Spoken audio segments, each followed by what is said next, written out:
forte é o nosso Deus.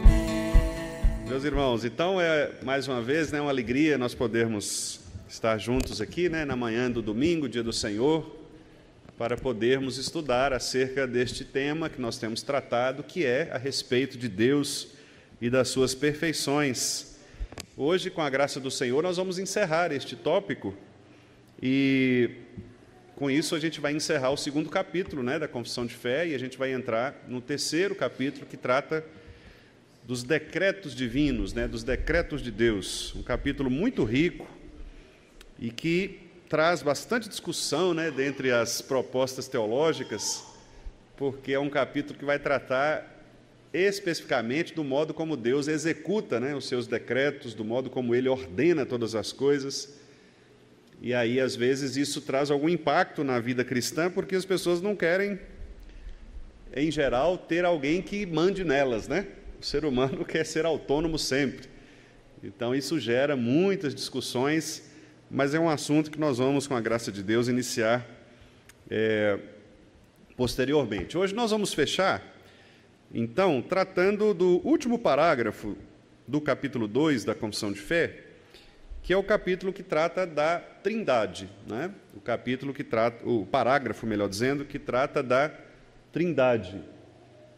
Pode passar nesse para o próximo? Isso. Eu estou sem a projeção ali na TV. Aí, se alguém puder me ajudar ali para eu facilitar a minha leitura também. Bom, esse tema, meus irmãos, da Trindade, é um tema bastante complexo, muito difícil de ser estudado, e a razão dessa dificuldade é porque a palavra de Deus ela não discute esta questão da Trindade. Ela simplesmente apresenta um único Deus que subsiste em três pessoas: Pai, Filho e Espírito Santo. Então, nós não temos assim um estudo explicativo, a respeito de como estas coisas funcionam dentro da Trindade, na relação entre Pai, Filho e Espírito Santo. O que nós temos são exemplos bíblicos, versículos bíblicos, que mostram a existência de Deus Pai, Deus Filho e Deus Espírito Santo, as três pessoas sendo um único Deus, com propriedades distintas, mas, ao mesmo tempo, agindo em conformidade com esta organização trinitária, de três pessoas. Então, nós vamos, na verdade, fazer aqui uma recuperação de alguns textos bíblicos que vão nos mostrar como que estas três pessoas atuam para fazer com que o plano de um só Deus seja realizado, seja executado. Não precisa, meus irmãos, de gerar na nossa cabeça preocupação quanto a tentativas de explicar em detalhes como isso funciona, porque a gente sabe que a Trindade, esta triunidade divina, é um milagre. É um milagre. A Trindade ela não pode ser explicada com a lógica humana. Não há lógica matemática, lógica humana que vai explicar esse mecanismo, de você imaginar, mas espera aí, tem Jesus que foi uma pessoa, esteve aqui e, ao mesmo tempo, Ele é Deus como o Pai, mas são duas pessoas diferentes. Como isso funciona? Nós não vamos conseguir explicar. E a Bíblia não se preocupa em explicar. Não há um texto bíblico, nem de Jesus, nem dos apóstolos, que foram os mestres da igreja, que discutiam isso, que apresentavam isso. Em nenhum momento você vai ouvir Jesus falando ou defendendo a doutrina da Trindade. O que Jesus faz, na verdade, é se apresentar como Deus, se apresentar como Filho de Deus e realizar nas suas obras as obras de Deus. Então, o versículo clássico, que a gente vai inclusive citar aqui, é quando Jesus diz assim: eu e o Pai somos um. Esse é o texto talvez mais curto, e de fato ele é bem curtinho, é só esse versículo, em que Jesus assume dizendo: eu e o Pai somos um mesmo Deus. Então, a partir destes textos é que nós vamos verificar a complexidade dessa doutrina da Trindade, desse milagre, de Deus Pai, Deus Filho e Deus Espírito Santo. E é tão interessante que os próprios teólogos de Westminster, os nossos irmãos que elaboraram a confissão de fé, eles foram muito prudentes quanto a isso, porque só há este parágrafo que os irmãos estão lendo a respeito deste tema da Trindade. Eles não arriscaram, eles não especularam de como explicar essa doutrina. Eles foram submissos à palavra de Deus, humildes, diferente às vezes de muita gente por aí, desses teólogos modernos que às vezes querem explicar tudo, e acabam gerando até mais confusões, na igreja. Eles foram comedidos, foram simples, e eles disseram: olha, nós vamos falar só o que a Bíblia fala, não vamos entrar em especulações, em tentar explicar o que não se explica, vamos ficar com o que a Bíblia fala.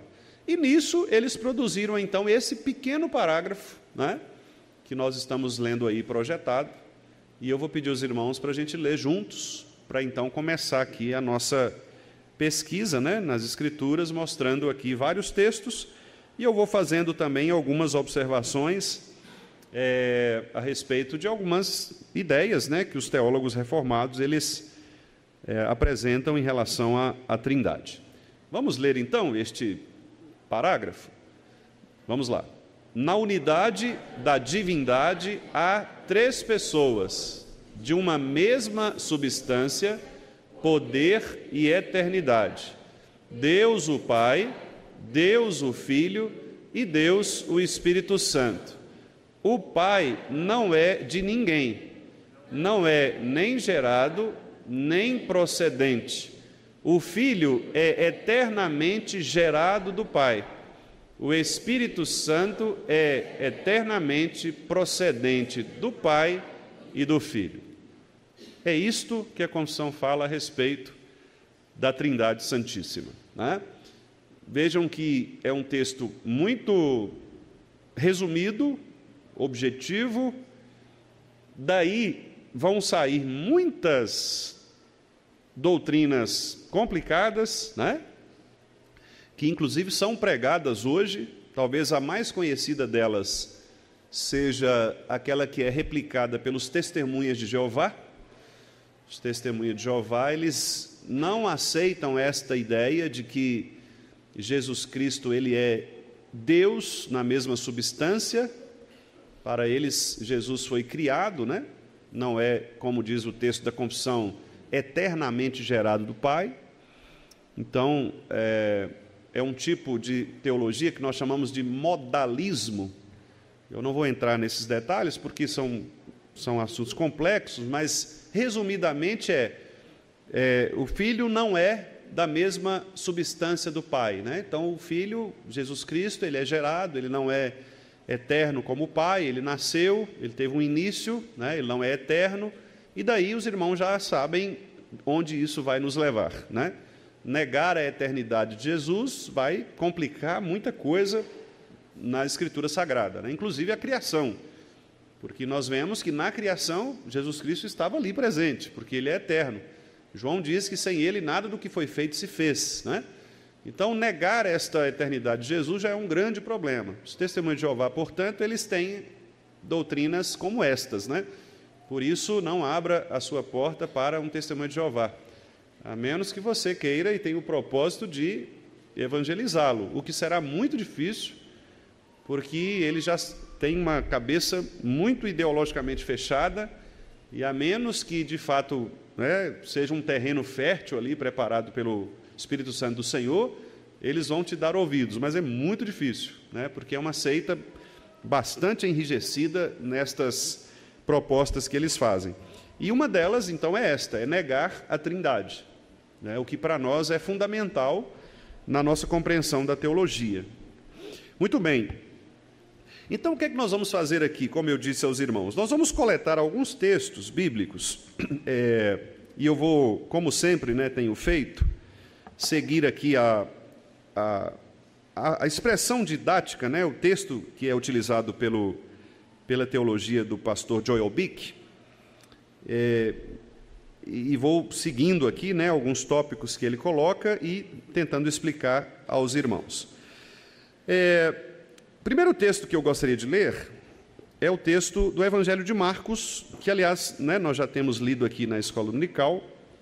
Alguns pastores sugerem que o Evangelho de Marcos é talvez o evangelho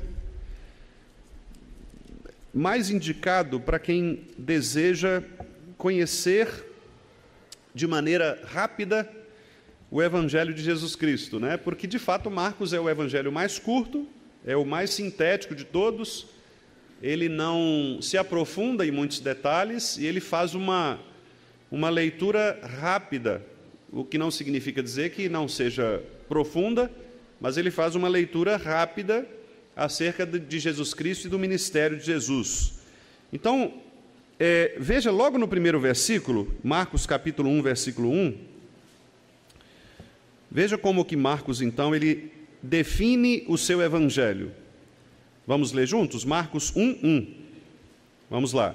Princípio do evangelho de Jesus Cristo, Filho de Deus. Observe, então, que logo de início nós encontramos aqui o Pai, Deus, e seu Filho, Jesus Cristo. Portanto, o evangelho já considera que Cristo ele faz parte desta filiação com o Pai. Agora vamos ver no versículos 10 e 11. Vamos ler o 9, 10 e 11. Aí mesmo, em Marcos 1. Vamos lá. Naqueles dias, veio Jesus de Nazaré, da Galileia, e por João foi batizado no rio Jordão. Logo ao sair da água, viu os céus rasgarem-se e o Espírito descendo como pomba sobre ele. Então foi ouvida uma voz dos céus: Tu és o meu Filho amado, em ti me comprazo. Observe que aqui nós temos também a Trindade sendo mostrada, Nós temos o Filho sendo batizado, Jesus, homem. Nós temos o Espírito descendo sobre ele, o Espírito de Cristo, o Espírito do Pai. Por isso que o texto ele diz que o Espírito ele é procedente do Pai e do Filho. Portanto, quando você diz Espírito Santo, você está falando do Espírito de Deus e do Espírito de Cristo. Aliás, esta expressão Espírito de Cristo ela é utilizada por Paulo. Paulo diz o Espírito de Cristo. Então, o Espírito Santo que está em Deus é o Espírito Santo que está em Cristo. E é o Espírito Santo que está em nós, quando convertidos pelo poder dele mesmo, do Espírito Santo que nos convence da justiça, do pecado e do juízo. Então nós temos aqui o Filho sendo batizado, o Espírito descendo sobre ele e o Pai fazendo esta declaração solene, de que tu és o meu Filho amado, em ti eu tenho todo o prazer. Então aqui você tem a Trindade sendo mostrada, Pai, Filho e Espírito Santo. Então, os irmãos estão vendo que esta doutrina, como eu disse, ela não é uma doutrina explicada na Bíblia, mas ela é uma doutrina mostrada na Bíblia. São coisas diferentes, Por exemplo, na doutrina da justificação, ela é explicada. Se você abre o texto de Romanos, a carta de Romanos, você vai ver ali todo o processo de Paulo mostrando que o homem caiu em pecado, a depravação total, todos pecaram, todos carecem da glória de Deus. Depois Deus providenciou Cristo para vir, morrer e tornar justos aqueles que forem salvos por Ele, que o aceitarem como Senhor e Salvador. Ali é a doutrina da justificação, ela está claramente explicada. A ressurreição também é explicada. Se você pega textos, por exemplo, dos evangelhos, mostrando como que a ressurreição aconteceu, Primeira carta de Paulo aos Coríntios, capítulo 15, Paulo faz um capítulo extenso só para explicar como é a ressurreição, quais são as consequências. Então você tem a explicação. Na Trindade você não tem uma explicação. Você não tem, como eu disse, uma aula de Jesus ou dos apóstolos falando sobre isso. Mas ela é mostrada, ela é evidenciada por meio de textos como estes que nós acabamos de ler. Textos que consideram a presença do Pai, do Filho e do Espírito Santo num mesmo contexto, num mesmo lugar, cumprindo cada um deles o seu próprio papel. Então, tanto é que a palavra Trindade ela nem aparece na Bíblia, né? É uma palavra que não tem na Bíblia. Você pode fazer uma pesquisa aí na sua chave bíblica, você vai ver que não aparece a palavra Trindade. Não aparece, né? Porque a Bíblia, repito, ela não discute esta doutrina, ela apenas mostra esta doutrina. E o que a gente aprende então é que há, meus irmãos, um evangelho chamado de trinitário. Então, o evangelho que nós pregamos e que nós vivemos, ele é um evangelho que não pode excluir nenhuma das pessoas da divindade. O evangelho que nós pregamos é um evangelho em que o Pai exerce um papel fundamental de iniciar a salvação, de eleger aqueles a quem Ele quer salvar. Cristo continua este trabalho realizando a obra que o Pai ordenou que Ele realizasse, que é exatamente vir para salvar o seu povo dos pecados deles, Mateus 1, 21, João 1, 14, tornou-se homem, veio, morou entre nós para mostrar a glória do Pai, e o Espírito Santo, que veio como outro consolador para nos convencer do pecado, da justiça e do juízo, e para aplicar esta mensagem do Evangelho aos nossos corações. Então, os irmãos percebem que o Evangelho ele não é apenas a pregação a respeito de uma das pessoas. O Evangelho é uma pregação que envolve as três pessoas. Muito embora nós enfatizemos a pessoa de Jesus Cristo, né? Nós, inclusive, nos autodenominamos cristocêntricos, porque nós somos aqueles que, como cristãos, nós evidenciamos a pessoa de Cristo, mas nós não podemos nos esquecer de que nós também, ao evidenciarmos a pessoa de Cristo, nós estamos evidenciando o Pai e o Espírito, porque Cristo ele não é autônomo, Cristo ele não vem sozinho, Cristo ele se relaciona com o seu Pai. Nós acabamos de ver aqui que o Pai deu autoridade a ele para ser aquele que demonstraria a glória eterna, e o Espírito é aquele que vem para convencer as pessoas da salvação realizada na pessoa de Cristo Jesus. Então, o Evangelho ele é um Evangelho do Pai, o Evangelho do Filho e o Evangelho do Espírito. Nós não podemos nos esquecer de compreender o que cada uma destas pessoas realiza na obra da salvação e, inclusive, que tipo de culto nós devemos prestar a esse Deus.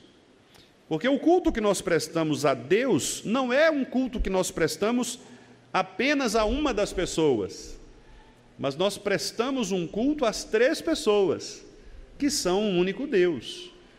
Então significa que o nosso culto ele deve ter a reverência digna do Pai, que é Deus o Pai, a mediação que é fundamental e inegociável de Cristo, que é por meio de Cristo que nós entramos na presença do Pai, e o culto ele é espiritual, ele precisa ser movido pelo Espírito de Cristo, né? Então observe que as três pessoas elas estão atuando no culto que nós prestamos a Deus. O culto que nós prestamos a Deus deve focar a Trindade, né? O Evangelho trinitário deve ser o nosso motivo de adoração e de louvor, não apenas o Pai, não apenas o Filho e nem o Espírito Santo. Esta é a razão, por exemplo, porque nós não somos pentecostais no sentido clássico do termo. Porque o pentecostalismo, ele entende que a continuidade dos dons de revelação, de línguas, de profecias. Estes fenômenos que aconteceram na igreja primitiva, ou mesmo do passado, esses fenômenos deveriam continuar, porque para os pentecostais eles são demonstração da atuação do Espírito Santo na vida da igreja. Então, por isso eles são chamados pentecostais. Eles continuam o Pentecostes, que é o derramamento do Espírito Santo. Por isso eles são chamados de continuistas. Continuistas. Os pentecostais são continuistas, ou seja, eles entendem que o Pentecoste aconteceu e continua. Certo? Então, nós hoje deveríamos manifestar as mesmas habilidades que aqueles irmãos lá do Pentecostes manifestaram. Então, por isso eles entendem que quando alguém é convertido, ele é batizado pelo Espírito Santo, o que significa necessariamente manifestar um dom daqueles que foram manifestados no derramamento do Espírito Santo lá no Pentecostes. Então, por isso que o falar em línguas para os pentecostais é uma marca de conversão. A pessoa precisa falar em língua para ela demonstrar, é como se fosse uma profissão de fé. Ela demonstra que ela foi batizada por aquele Espírito e ela agora é dominada por um Espírito que é o Espírito Santo, né? Nós que somos reformados, nós não somos continuistas, nós somos cessacionistas. Nós entendemos o seguinte, que estes dons, eles existiram na igreja, foram muito importantes para o estabelecimento do Evangelho, mas, uma vez que Cristo veio, ele então finalizou a necessidade da manifestação desses dons. Porque nós devemos entender que Cristo, ele é o cumprimento, Paulo diz lá em Coríntios, né, que em Cristo nós temos o sim e o amém de Deus.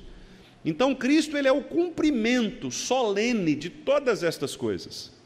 De modo que o dom espiritual agora não é mais estes dons que foram manifestados no Pentecostes, mas são dons que nós chamamos de fruto do Espírito. Então, o verdadeiro dom que nós reformados cultivamos é o dom espiritual, sim, ele continua espiritual, mas agora ele é manifestado não mais por línguas, não mais por profecias, ele é manifestado por um fruto espiritual: amor, alegria, bondade, longanimidade, fidelidade, mansidão e domínio próprio. Estas virtudes cristãs são espirituais. E agora o crente no Senhor Jesus Cristo, batizado pelo Espírito Santo, é o crente que vive uma vida frutificando os dons do Espírito Santo, frutificando o Espírito Santo nele.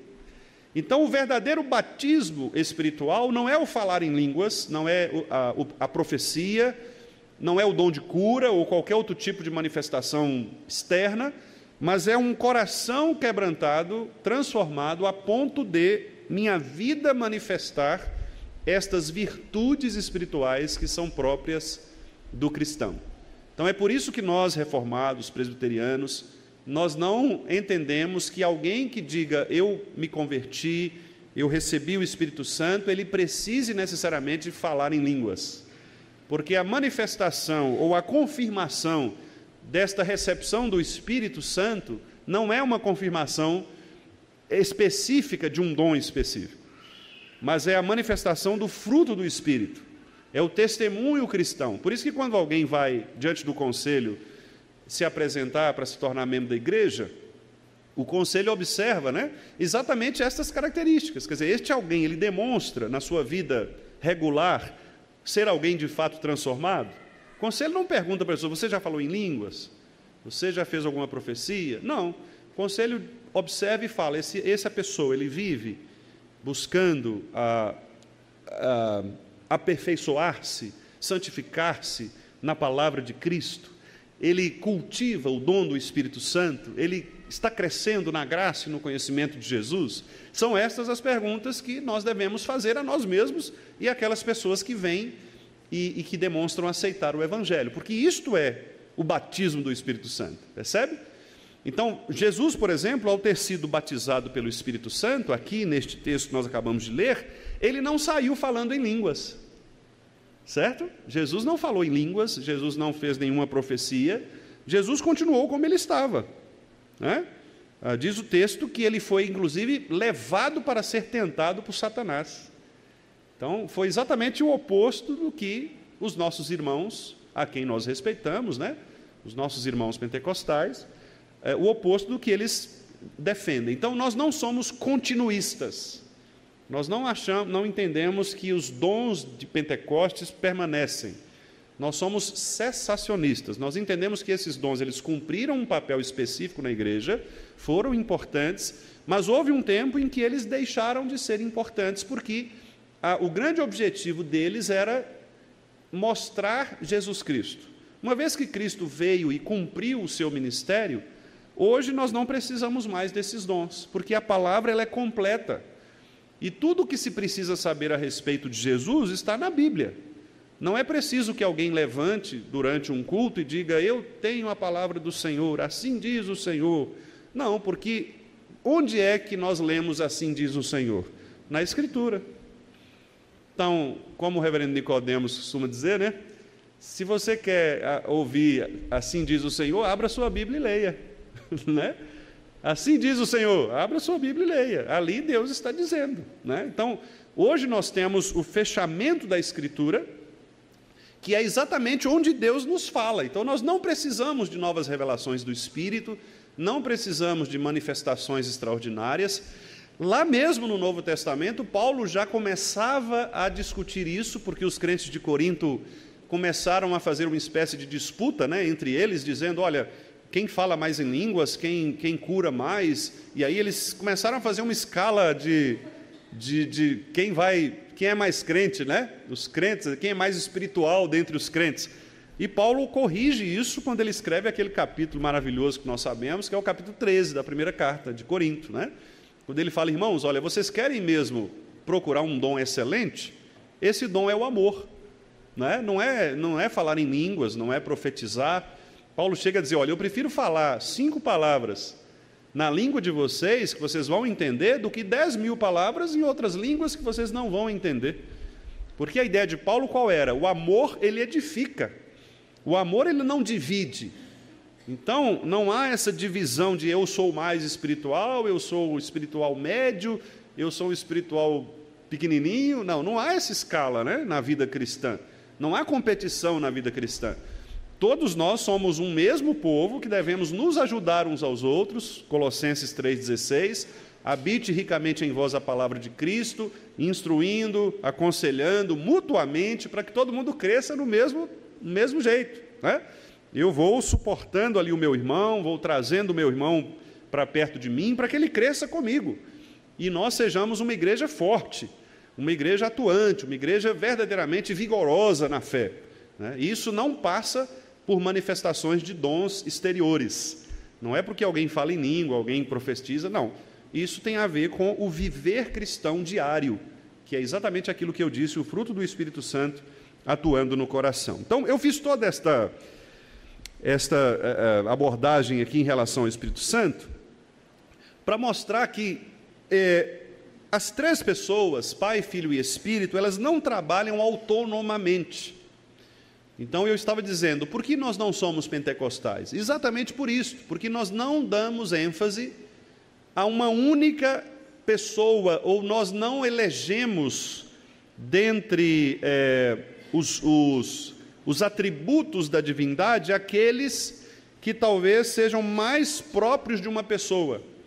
E aí talvez você possa dizer, mas pastor, o senhor não fala o tempo todo que é Cristo, Cristo, Cristo, nós somos cristocêntricos? Sim, mas aí que está o grande mistério da Trindade, no sentido de nos mostrar que Cristo é de fato o elo, que traz o Pai como sendo aquele iniciador da salvação, Cristo como sendo aquele que cumpriu esta salvação, e o Espírito que aponta para esse Cristo, que revela, que joga luz nesse Cristo, para mostrar a obra de Cristo. Mas a obra de Cristo, ela não é autônoma. Cristo não realizou a sua obra sozinho. E isso é tão verdadeiro que ele mesmo diz isso. Em todo o tempo do ministério de Jesus, o que é que ele mais dizia? Eu vim para fazer a vontade do meu Pai. Jesus nunca disse assim, olha, agora eu estou aqui, eu vou resolver a situação. Não. Jesus, ele se submeteu ao Pai em todas as coisas. Aquele hino maravilhoso lá de Filipenses, né? Que Paulo diz, todo o joelho se dobrará, toda língua confessará. O que é que Paulo fala ali? Paulo fala que Cristo, ele foi obediente até a morte, e morte de cruz. Ele foi obediente porque ele obedeceu ao Pai em tudo. E ele disse lá em João 17, versículo 3, que a vontade, a vida eterna, qual é? É que nós conheçamos a Deus e a Ele, Cristo, a quem o Pai enviou. E lá no versículo 30 ele diz, eu e o Pai somos um. Então isso mostra, meus irmãos, de fato que há uma conexão muito profunda entre Pai, Filho e Espírito Santo.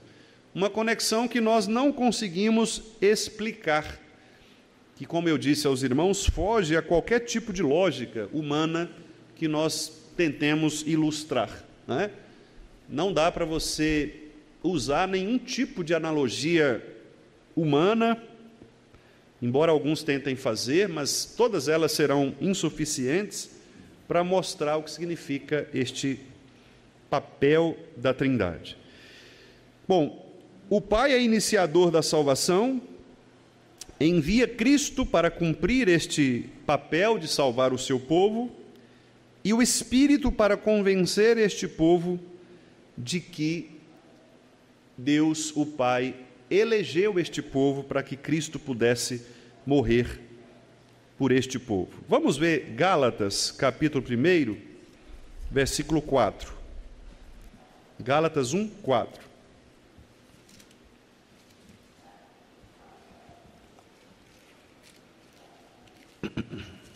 Gálatas 1, 4.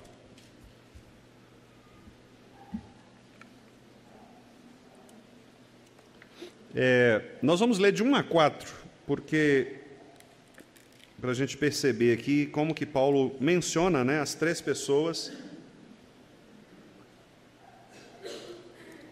Gálatas 1, de 1 a 4.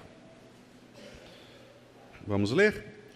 Paulo, apóstolo, não da parte de homens, nem por intermédio de homem algum, mas por Jesus Cristo e por Deus Pai, que o ressuscitou dentre os mortos, a todos os irmãos meus companheiros, as igrejas da Galácia, graça a vós outros e paz da parte de Deus, nosso Pai, e do nosso Senhor Jesus Cristo, o qual se entregou a si mesmo pelos nossos pecados, para nos desarraigar deste mundo perverso, segundo a vontade de nosso Deus e Pai.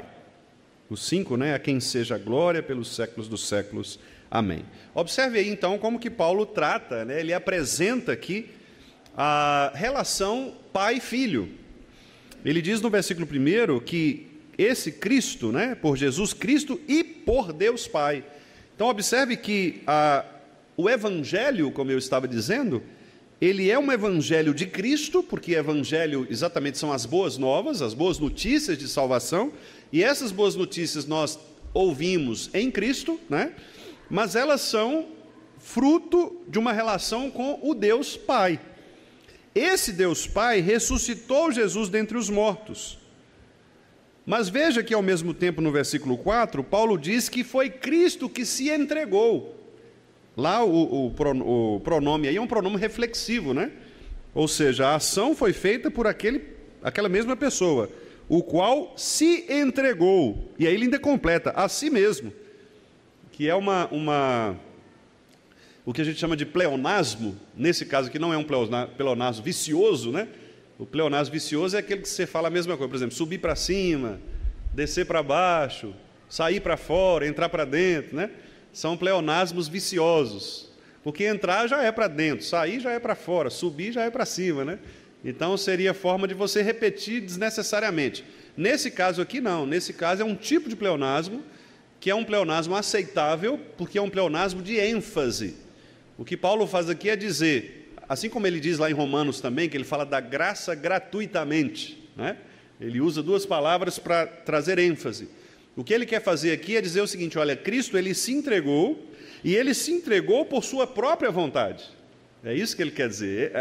A ênfase dele é: ele não se entregou porque ele foi coagido, não é? Porque ele não tinha opção, porque ele morreria de qualquer jeito, porque ele era fraco. Não, ele entregou porque ele quis fazer isso. E ele fez isso por seu poder, pelos nossos pecados. Para quê? Para nos desarraigar deste mundo perverso, né? Nos tirar, arrancar.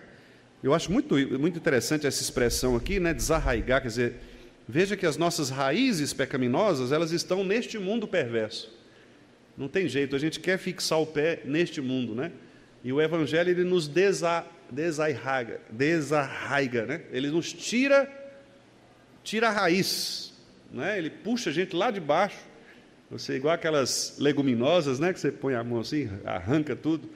Ele nos tira dali para nos colocar no reino do Filho do seu amor.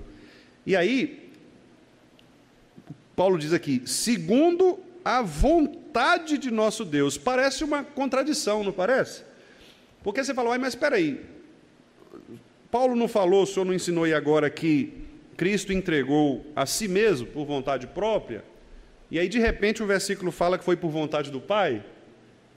Como assim? Foi o pai ou foi o filho que teve vontade? Percebem? Os dois, ambos. Porque isto faz parte desta combinação, desse acordo divino, dessa que a gente chama de economia divina. O Pai, o Filho e o Espírito estão unidos num mesmo propósito. Então, a vontade do Pai é a vontade do Filho. E a vontade do Filho e do Pai também é a vontade do Espírito. Os três não se contradizem, eles não discutem. Eu acho melhor assim. Não, o senhor está errado. Não, vamos fazer o seguinte, vamos tomar um café primeiro, depois a gente volta e discute e resolve. Não, eles pensam igualmente, porque são um mesmo Deus, certo?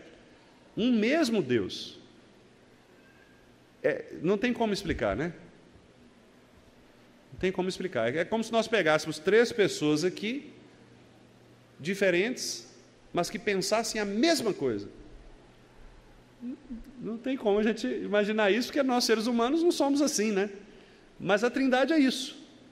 Três pessoas, um só, que pensa a mesma coisa, tem o mesmo propósito. O Filho não discorda do Pai, o Pai não discorda do Espírito, o Espírito não contradiz o Filho. As três pessoas trabalham no mesmo propósito. Por isso Paulo diz: foi por vontade dele, autônoma, ele se entregou, mas ao mesmo tempo foi por vontade do Pai, ele cumpriu a vontade do Pai, né? Então, vamos ver um outro texto. Agora, Filipenses 2:11. Filipenses 2:11.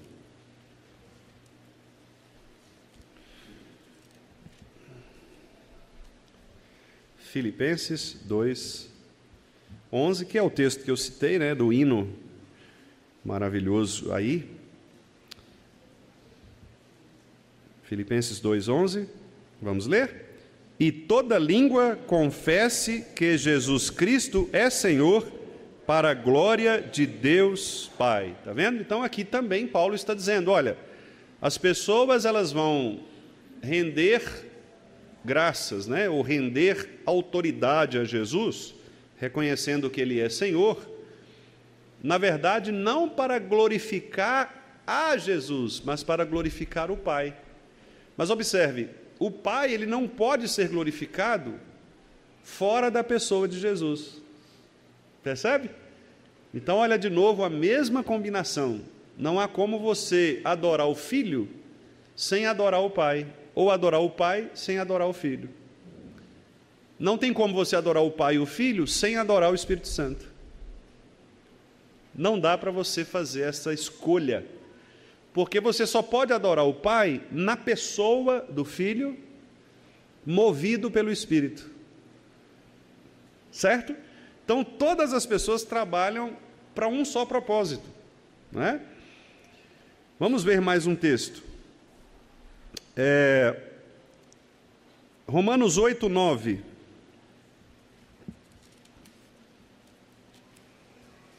Romanos 8:9.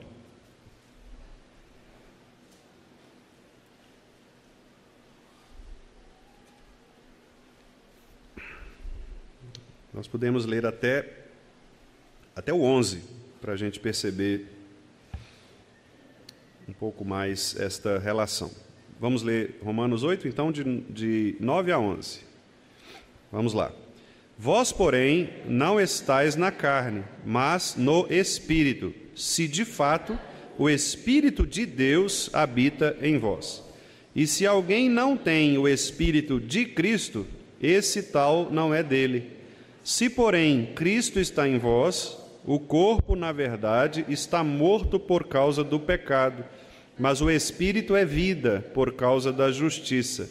Se habita em vós o Espírito daquele que ressuscitou a Jesus dentre os mortos, esse mesmo que ressuscitou a Cristo Jesus dentre os mortos, vivificará também o vosso corpo mortal por meio do seu Espírito que em vós habita. Agora o 14. Pois todos os que são guiados pelo Espírito de Deus são filhos de Deus. 16. O próprio Espírito testifica com o nosso Espírito que somos filhos de Deus. Então veja, claramente Paulo está dizendo, primeiro lá no versículo 9, né? Espírito de Deus e Espírito de Cristo. É o mesmo Espírito, Pai e Filho. Então, o Espírito Santo, ele é uma pessoa da divindade, da Trindade, que está no Pai e no Filho. Não há, portanto, distinção. E o Espírito de Deus é o Espírito de Cristo. E ele diz aí que esse Espírito de Cristo, que é o Espírito do Pai, que foi quem ressuscitou Jesus dentre os mortos, é o mesmo Espírito que nos vivifica, que nos dá vida, que nos traz da morte, que nos convence do pecado. E é o mesmo Espírito, inclusive, que nos faz ser filhos de Deus. E é o mesmo Espírito que confirma no nosso coração que nós somos filhos de Deus. Veja então a atuação da Trindade na conversão e na preservação do crente. O Pai elegeu aqueles por quem o Filho morreria, o Filho morre por aqueles a quem o Pai elegeu, e o Espírito convence estes por quem Cristo morreu e o Pai elegeu, para que a Trindade seja exaltada e adorada por estes que foram eleitos. Então, nós estamos no ato de culto adorando a Deus Pai, a Deus Filho e a Deus Espírito Santo. Em cada uma destas pessoas, reconhecendo as suas nobres propriedades. Nós estamos aqui, Senhor, Deus Pai, porque o Senhor nos elegeu antes dos tempos eternos. Nós estamos aqui, Cristo, o Filho, porque o Senhor veio e morreu por nós. Nós estamos aqui, Santo Espírito, porque o Senhor nos convenceu de que Cristo morreu por nós, de que o Pai nos elegeu e de que nós somos teus filhos. Esta é a doxologia trinitária. Este é o evangelho trinitário de Deus Pai, Filho, Cristo, Filho e o Espírito de Cristo, que é o Espírito de Deus. Então, essa compreensão, meus irmãos, ela se torna fundamental para nós, porque isso, inclusive, amplia a nossa relação de adoração. Observe que quando você está no culto e você percebe você percebe a maneira como você deve se dirigir a estas pessoas, isto torna o culto muito mais profundo, muito mais reflexivo aos nossos corações, porque você está diante das três pessoas da Trindade Santíssima, e você precisa reverenciá-las, sabendo que se você pecar contra qualquer delas, você estará oferecendo um culto a Deus defeituoso. Por exemplo, se você ignora a presença do Espírito Santo no culto, e o que eu digo ignorar a presença do Espírito Santo?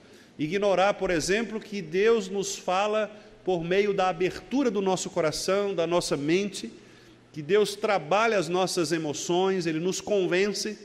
Se você ignora isso e você pensa que é só racional o culto, não é? Só cabeça, só lógica, e você não entende que o Espírito ele muda o coração, você pode estar pecando também contra a pessoa do Espírito.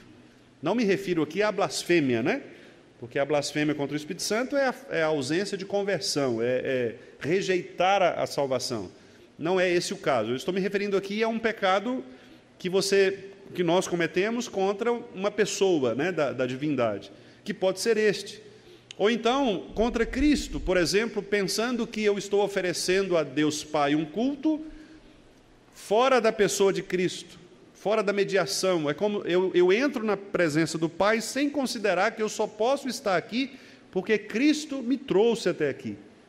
E eu me esqueço do nome de Jesus, né? Em teu nome é que nós estamos aqui. Então você pode pecar contra a pessoa de Cristo. E assim, de várias formas, né? Você pensa estar adorando a Deus, mas você nega o Espírito ou nega o Filho, e isso prejudica a nossa adoração, se torna uma adoração incompleta.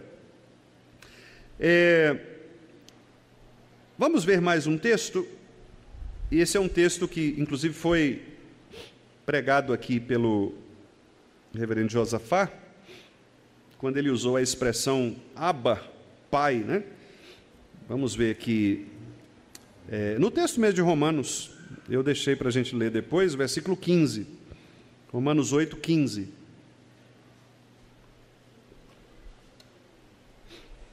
Vamos lá? Porque não recebestes o espírito de escravidão para viverdes outra vez atemorizados, mas recebestes o espírito de adoção, baseados no qual clamamos Abba, Pai. Né? Então, esta é uma expressão, o pastor Josafá explicou aqui aquele dia, né? É uma expressão pronunciada somente por Cristo, né?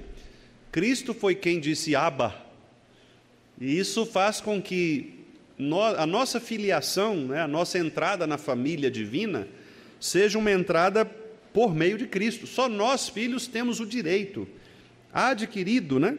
Porque aqui fala o espírito de adoção, nós fomos adotados. E quando uma pessoa é adotada, ela tem os direitos daquela família, né? Ela recebe o sobrenome, portanto, a herança também cabe àquela pessoa, né? Nós fomos adotados, então nós recebemos a herança. Recebemos, o versículo 17, né? Diz aí, olha, se somos filhos, somos também herdeiros, co-herdeiros com Cristo. Porque nós recebemos, por meio de Cristo, todos os benefícios que são dados aos filhos. E um deles é poder dizer Abba, Pai. Ou seja, ter uma relação de intimidade com o Senhor que ninguém pode ter a não ser aqueles que foram atraídos pelo Espírito de Cristo para a presença do Pai por meio de Cristo. Então, este é o Evangelho trinitário, né? É o Evangelho da Trindade. Cada membro da Trindade desempenhando, então, sua função indispensável para a nossa salvação. Indispensável. Sem Deus o Pai, não haveria salvação. Sem o Filho, não haveria o sacrifício da morte, o pagamento da exigência de Deus. Sem o Espírito, nós não seríamos convencidos. Portanto, o Evangelho é um Evangelho da Trindade. O Evangelho é um Evangelho trinitário. Nós percebemos que todos os apóstolos, por exemplo, os escritores do Novo Testamento, todo o Evangelho do Novo Testamento é baseado exatamente nesta doutrina, né? Nenhum evangelista e nenhum dos apóstolos, escrevendo as suas cartas, exclui qualquer das pessoas da Trindade, porque eles sabem que o Evangelho é a Trindade. O Evangelho, ele é trinitário, ele é o Pai, o Filho e o Espírito.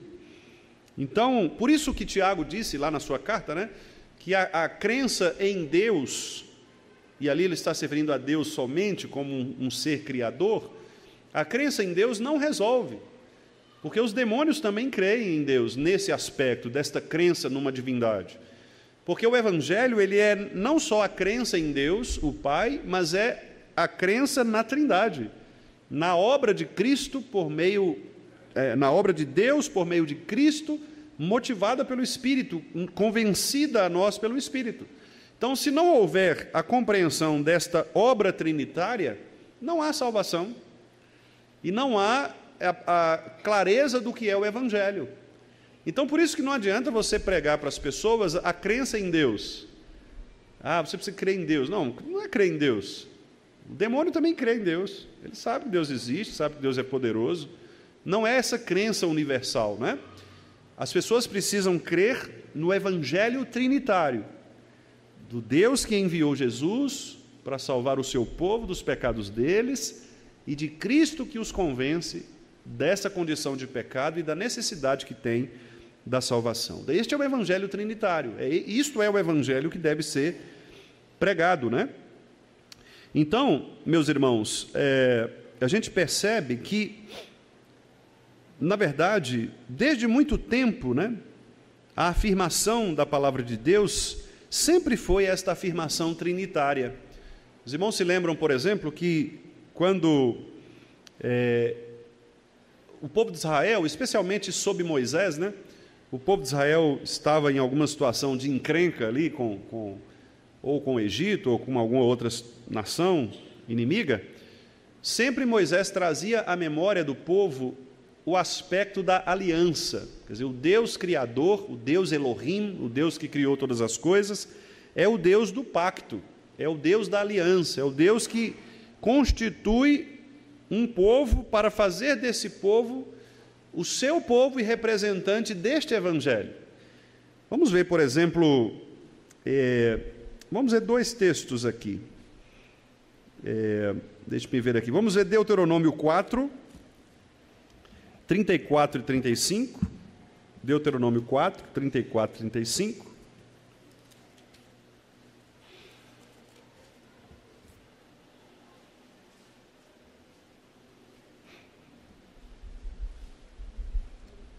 Vamos ler do 32, né? Para fazer bastante sentido aí no parágrafo. Deuteronômio 4, 32 a 35. Vamos lá. Agora, pois, pergunta aos tempos passados que te precederam, desde o dia em que Deus criou o homem sobre a terra, desde uma extremidade do céu até a outra, se sucedeu jamais coisa tamanha como esta, ou se ouviu coisa como esta, ou se algum povo ouviu falar a voz de algum Deus do meio do fogo, como tu a ouviste, ficando vivo, ou se um Deus intentou ir tomar para si um povo do meio de outro povo, com provas e com sinais, e com milagres, e com peleja, e com mão poderosa, e com braço estendido, e com grandes espantos, segundo tudo quanto o Senhor vosso Deus vos fez no Egito, aos vossos olhos. A ti te foi mostrado para que soubesses que o Senhor é Deus, nenhum outro há senão Ele. Olha que interessante. Então aqui Moisés está trazendo, embora a revelação ainda não estivesse completa, né? Porque a revelação, nós sabemos, ela é progressiva, ou seja, Deus foi revelando aos poucos a história da redenção, até chegar em Cristo. Cristo completa a história da redenção, né? Cristo, diz o escritor aos Hebreus, ele é a expressão exata do ser de Deus, né?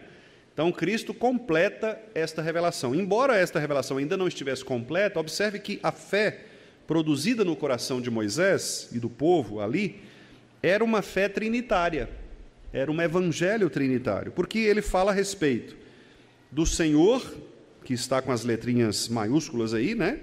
Que é o Senhor da aliança, é o Deus Yahvé, é o Deus do pacto, é o Deus que se relaciona com o povo, e nós sabemos que esse Deus que se relaciona com o povo é o Deus Filho. Ele veio para se relacionar pessoal e humanamente com o seu povo, né? Esse Deus que se revela e que se relaciona é o Deus Criador, é o Elohim, vosso Deus. E esse vosso Deus, repare, ele faz coisas absurdas aos olhos humanos, como, por exemplo, milagres, sinais, quer dizer, grandes espantos. Como ele realiza estas coisas, se não pela ação espiritual? Porque ele está falando aqui de coisas espirituais, correto? Milagres são coisas espirituais, sinais são coisas espirituais. Como ele faz isso, se não pela ação do Espírito Santo, pelo Espírito de Deus? Então, os irmãos percebem que, ainda que não esteja completa, e às vezes os termos não apareçam aqui, né? Não aparece a palavra Cristo, não aparece a palavra Espírito Santo, mas você percebe que a ação que está descrita aqui é uma ação trinitária.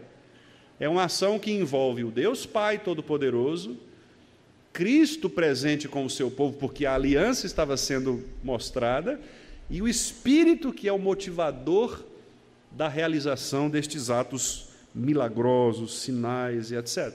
Né? Então a gente vê que desde o passado, de fato, nós temos aí o nosso Deus como único Senhor, o Deus que é o Deus que é único, o Deus que é somente Ele, e o versículo 35, né? Para que saibam que o Senhor é Deus, nenhum outro há senão Ele. Então esse monoteísmo judaico, né? Ele é fundamental para a gente entender este trabalho trinitário, porque não há outro Deus, não são três deuses, é um único Deus, nas três pessoas, Pai, Filho e Espírito Santo. Vou ler mais aqui dois textos, meus irmãos, para a gente caminhar para o encerramento. Sim, Raul. Aham.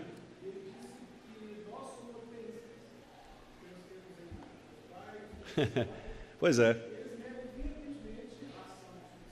Sim. Sim.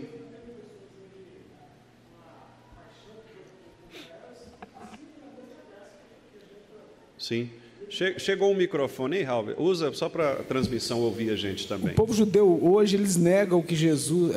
fala que a gente é politeísta, porque a gente crê em Deus Pai, Filho e Espírito Santo. E eles negam Jesus de forma veemente. Falam que Jesus era um fanfarrão, era um menino mimado. Exatamente. As coisas que eles falam de Jesus, falam que Jesus é filho de mãe solteira, essas coisas. Sim. E a gente hoje, só vê o pessoal do Testemunho de Jeová que nega, e eles negam veementemente isso. Sim, sim. Exatamente. Hoje existe o judaísmo hoje também é meio que uma salada, né? Muito parecido com o catolicismo, com o próprio evangelicalismo também. Você encontra de muitas posições. Há judeus que creem em Jesus, né? Há judeus, entre aspas, judeus cristãos, né? Uma espécie de judaizantes, aqueles lá que Paulo já lidou com eles, lá em Colossenses, por exemplo, que eles estavam na igreja cristã, mas queriam manter alguns ritos judaicos, né? Mas o judeu raiz, vamos dizer assim, é de fato esse judeu que não crê na pessoa de Jesus, né? Porque ele ainda crê na vinda do Messias, e é isso mesmo, eles nos acusam de politeísmo, eles nos acusam de acreditar num outro Deus que não é Yahvé, né? Que não é o Deus Jeová. Então, muito bem colocado. E a gente precisa ter esta convicção do que por que nós somos cristãos, não é? Porque Paulo fala isso muito claramente, lá em Romanos, ele fala assim, irmãos, não é que nós vamos desprezar os judeus, porque nós sabemos que os judeus foram e continuam sendo muito importantes para a história do cristianismo, porque de lá vieram as leis, de lá veio Jesus, de lá veio a promessa. Então Paulo enumera uma série de vantagens, mas aí ele diz assim, contudo, os verdadeiros israelitas não são aqueles nascidos em Israel. Os verdadeiros israelitas são aqueles que agora aceitam este Deus de Israel na pessoa de Jesus Cristo, o Senhor. Então, aí agora há uma distinção muito clara entre o judaísmo e o cristianismo, não é? Então, nós não viramos as costas para os judeus, no sentido de que nós reconhecemos o valor que eles têm, né? Inclusive devemos orar por eles, orar pelos israelitas, né? E pedir que Deus possa ainda convertê-los, né? Em Cristo. Mas nós entendemos que há uma separação muito clara. A partir do momento em que eles negam a pessoa de Jesus, então, aí eles deixam e eles se tornam, nós poderíamos dizer, até mesmo apóstatas, nesse sentido, né? Como o escritor aos Hebreus disse isso, né? O escritor aos Hebreus 6 trata disso. Hebreus 6 diz que alguns desses judeus, eles passaram a servir a igreja cristã, eles participaram da ceia, eles ouviram a palavra, presenciaram as ações do Espírito, no entanto, eles voltaram para o judaísmo. E aí Paulo chega a ser, Paulo não, né? O escritor aos Hebreus chega a ser muito duro, né? dizendo o seguinte, que estes que caíram, é impossível renová-los ao arrependimento, né? Porque o escritor considera que nem convertidos eles eram, né? Eles não eram convertidos ao cristianismo, são judeus e não são cristãos, então eles continuam cegos e dependentes da ação do Espírito Santo para convertê-los, né? Muito bem colocado, é isso mesmo. Então alguns ainda defendem nos acusam, né, de politeístas. Os testemunhos de Jeová fazem isso conosco, né? Eles não falam assim na nossa cara porque eles querem nos convencer, né? Como proselitistas que eles são, mas se você continuar conversando, se você continuar aprofundando, ele vai chegar um momento que eles vão falar isso mesmo, que é uma espécie de politeísmo, né? Jesus é uma outra pessoa. Sim, irmão Emerson. Pastor, nós estamos num momento de esclarecimento, né? E não existe nenhuma dúvida, que os irmãos entendam que não é dúvida nenhuma. É só baseado nisso que o irmão falou ali, sobre debates e esclarecimento, e até mesmo para se posicionar. Nesse mundo, então, de verdades estendidas, né? Nem sempre são verdades, mas uma acusação que nos fazem é sobre a questão de estudos de doutrinas que se cruzam.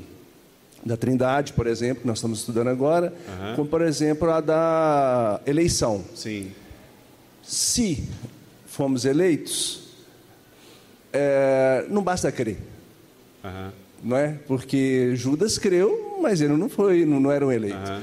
Nós vimos quinta-feira, perdão, o diabo também crê. Sim. Mas ele não é eleito. Sim. Como explicar? Existe uma forma de explicar? Eu não tenho dúvida sobre isso, tá? É só para os irmãos terem certeza. É só mesmo em questão de como se posicionar.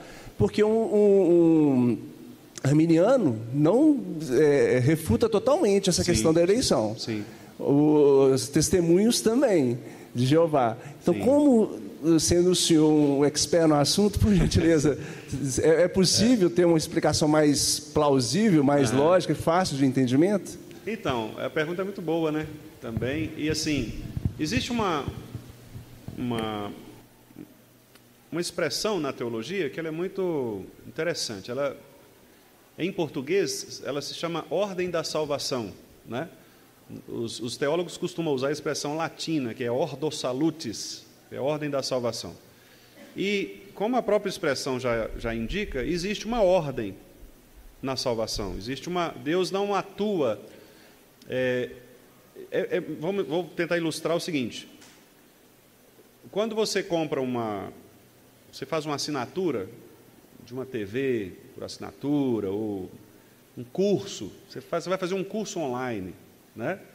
Você compra o pacote todo, mas o acesso ele é aos poucos, certo? Então você acessa primeiro o primeiro curso, depois você conclui, eles liberam o segundo curso, você conclui, eles te dão a terceira etapa. Então é mais ou menos isso.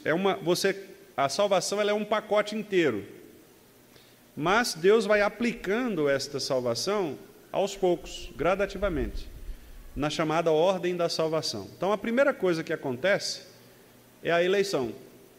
Deus nos elegeu antes dos tempos eternos. Mas essa eleição, ela precisa ocorrer na história, num determinado lugar, num determinado ambiente, de uma determinada forma. Então, nós podemos ter, por exemplo, nas nossas famílias, pessoas eleitas que hoje estão totalmente fora do Evangelho, e você nem imagina que elas sejam eleitas, mas elas são eleitas, elas já estão eleitas lá. Mas Deus determinou um dia na vida delas em que elas receberão o Evangelho pela palavra, e o Espírito Santo abrirá o coração de maneira que ela aceite por si mesma esta eleição. Então, esta significa que há uma ordem para que estas coisas aconteçam.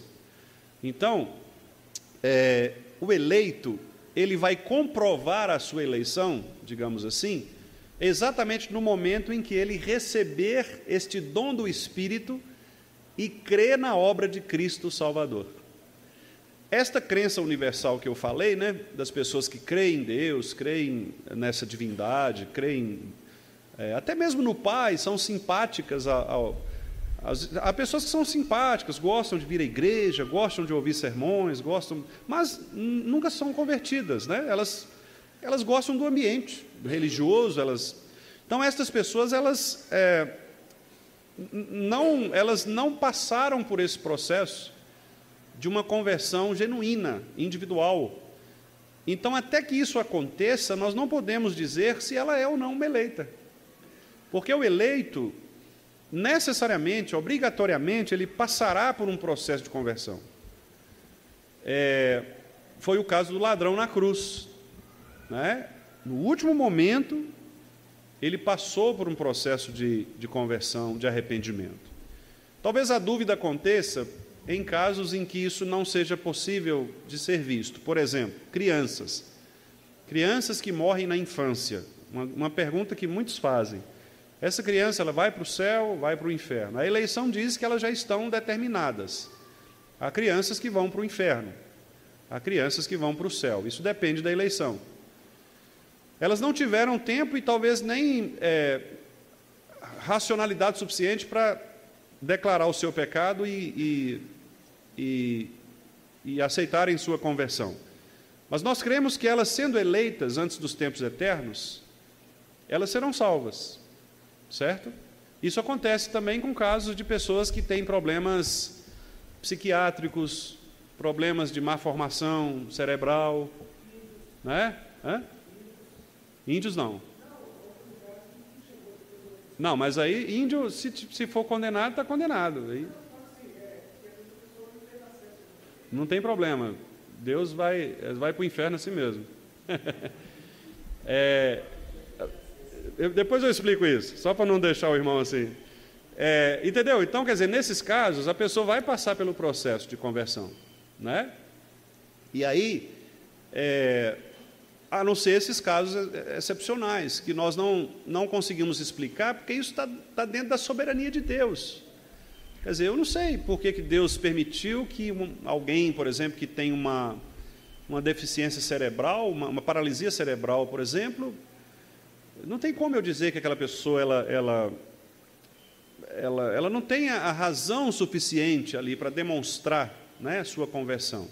Então eu creio na eleição nesse caso. Eu creio que se ela é eleita, ela vai para o céu, né? Então essa é a questão, é o processo, né?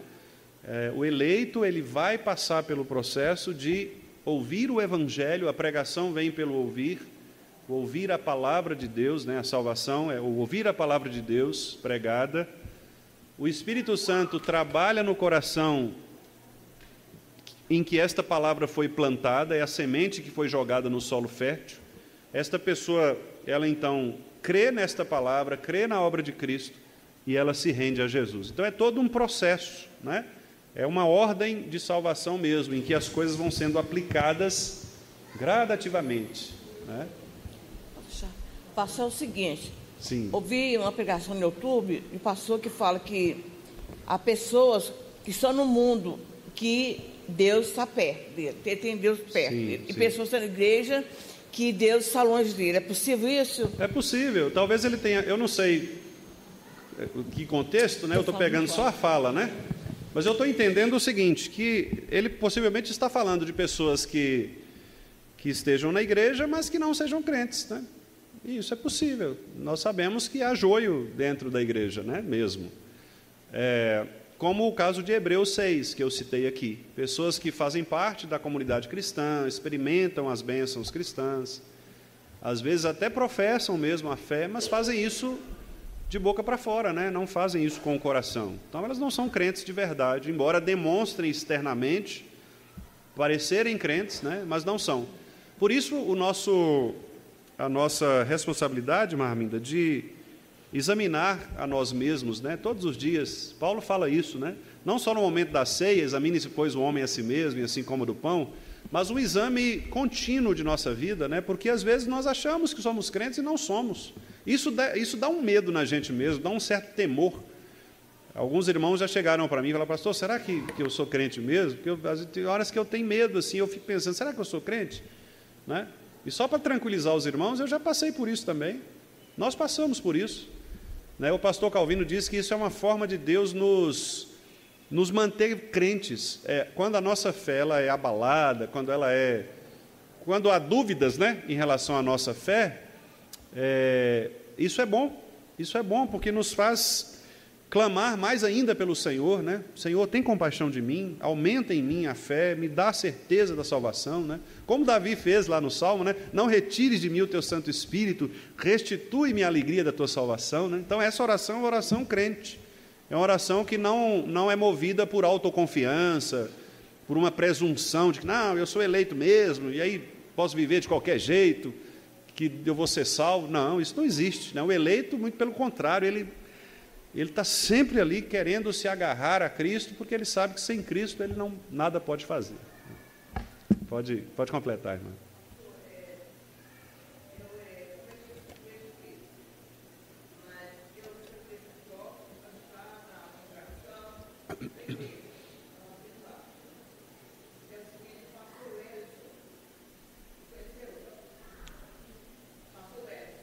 O Ellison, conheci.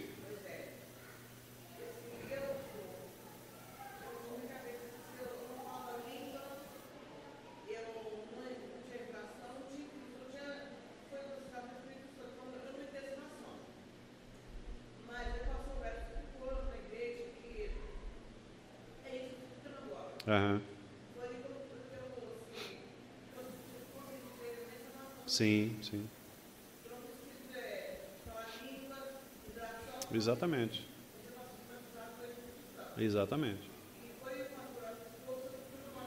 Ah, que bom. Pastor Welles era um bom amigo. Está com o Senhor, né? Ronaldo, né? Você ia falar, Ronaldo?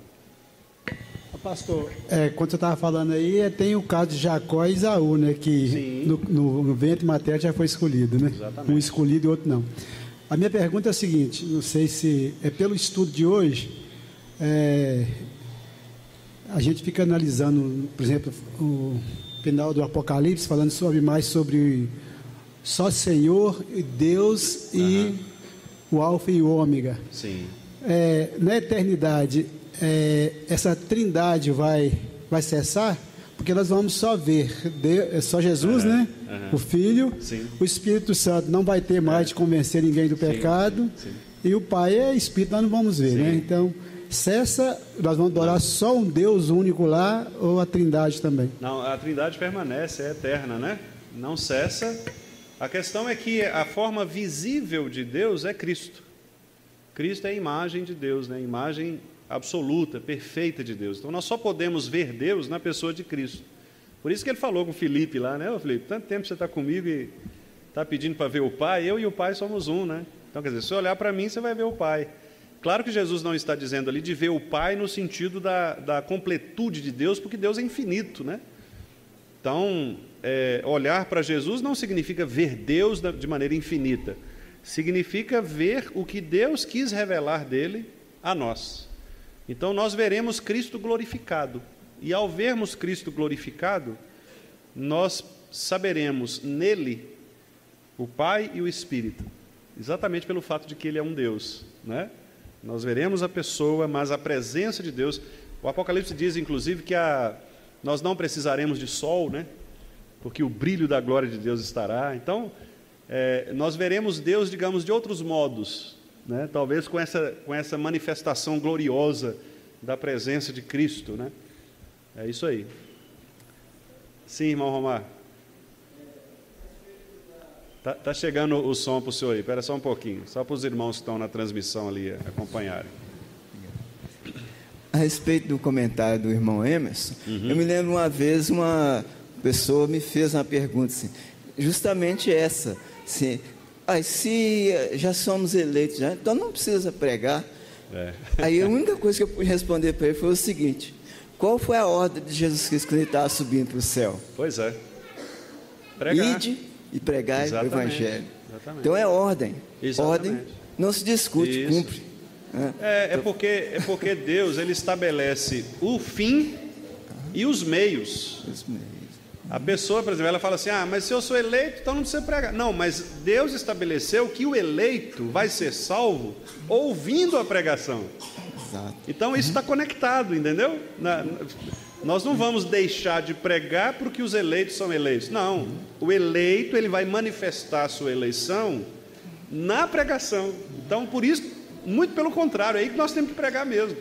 Exatamente. Porque Deus nos mandou pregar a fim de que os eleitos possam ouvir a voz e virem, né? Verdade. Então a eleição não é uma justificativa, não é uma desculpa para a ausência da evangelização. Pelo contrário, ela é um incentivo para... O arminiano, vou voltar ali no que o irmão Emerson falou, né? O arminiano ele deve ficar muito desesperado, porque é o seguinte, se depende da pessoa converter, ele vai tentar convencer a pessoa de tudo quanto é jeito, né?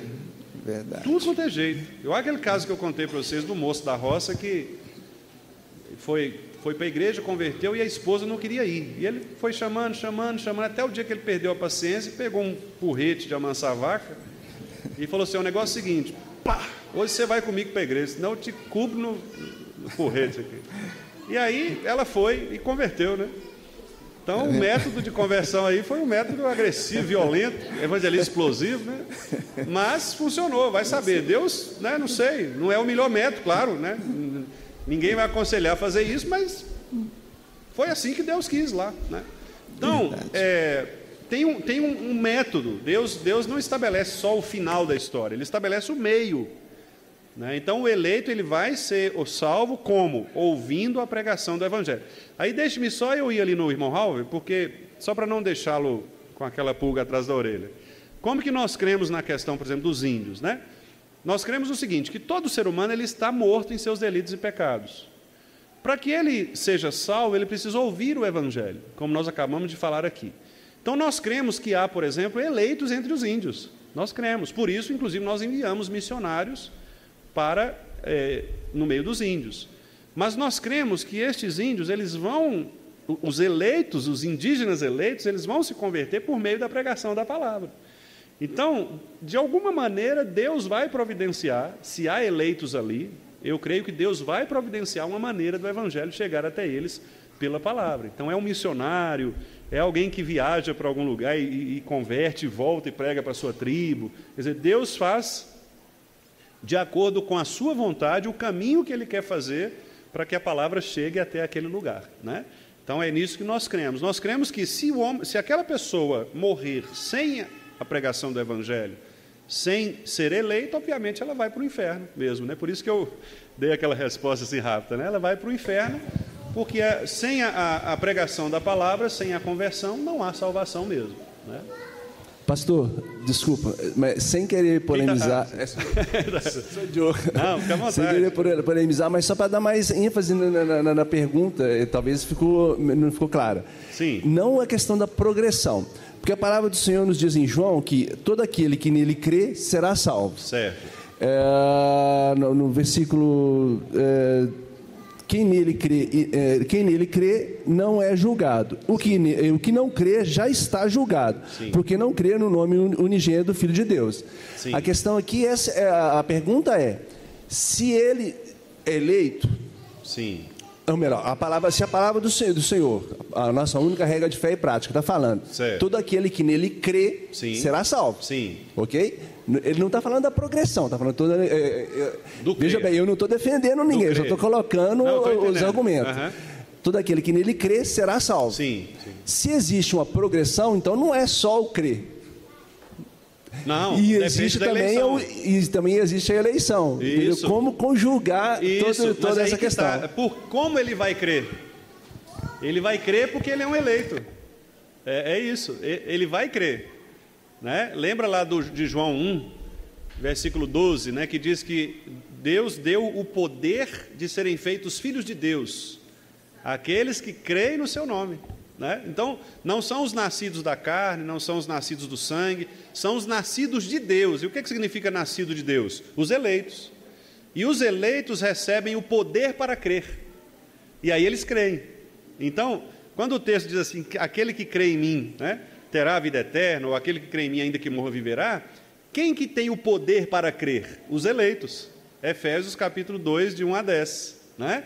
Nós estávamos mortos nos nossos delitos e pecados, contudo, Ele nos deu vida e implantou fé no nosso coração e, mediante a fé, nós podemos crer e recebermos a graça. Então, acho que agora ficou mais claro, né? Então, quer dizer, quem crerá? Que pessoa crerá no Evangelho? Aquela que for eleita. Ela foi eleita para crer.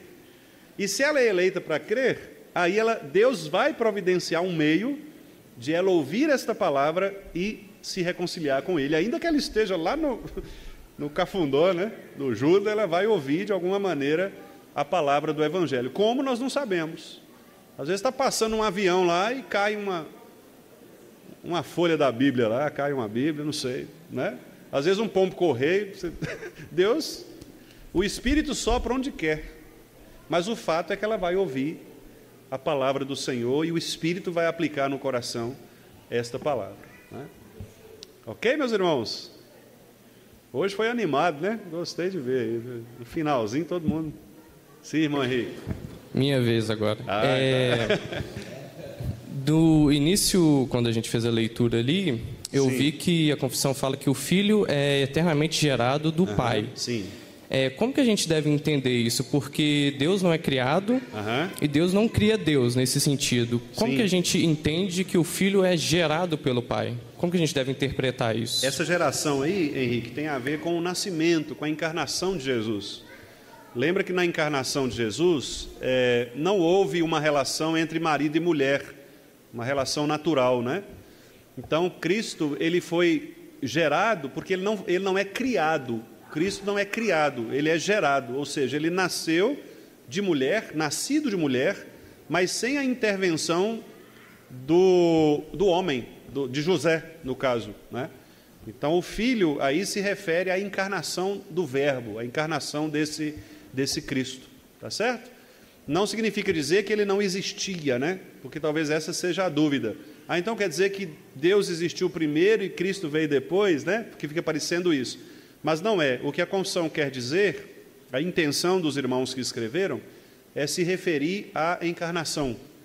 É mostrar que o Pai, ele gerou Jesus Cristo no ventre de Maria, né, para que ele pudesse cumprir o seu ministério terreno, o Deus encarnado.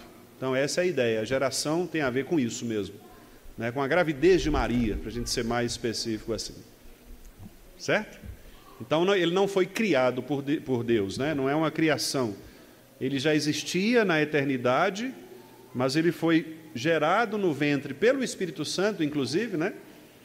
Para que ele pudesse se encarnar e viver entre nós, cumprindo o seu ministério.